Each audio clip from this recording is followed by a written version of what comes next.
Bleaching powder பண்ண மக்கள் வர்றாங்க. டிசீஸ் பரவக்கூட டிசீஸ் எப்படி பரவுது? வேற ஒன்று சுத்தமா இருக்கும்.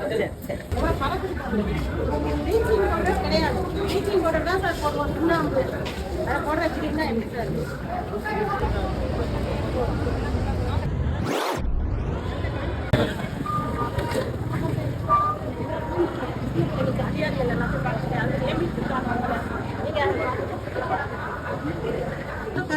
உள்ள அனுப்பி நீங்க பால் கூட்ட முடியுமா? அதுல அந்த குழந்தை பால் குடிக்க முடியுமா?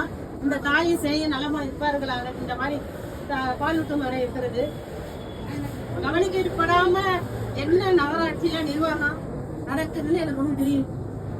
மாசத்துக்கு ஒரு தடையாவது இதெல்லாம் விசிட் பண்ணா ஒரு கண்ணுல பட்டுக்கும்ல. நகராட்சி நிர்வாகம் கண்ணுல ஏன் படல? சாக்கடை தண்ணிக்குள்ள சாக்கடை தண்ணி தான் போகணும். குப்பைகள் போகக்கூடாதுன்னு சொல்லிருங்க. அதை கண்டிஷனா சொல்லுங்க. பொதுமக்கள்கிட்ட நீங்க கண்டிஷனா சொல்லலாம். இல்ல அப்படி இல்லன்னா கூடி சாக்கடை மாதிரி பிடிச்சா உங்களுக்கு மனசு ஒப்பி பிடிச்சா ஓகே. பார்க்க முடியுதா? பாக்க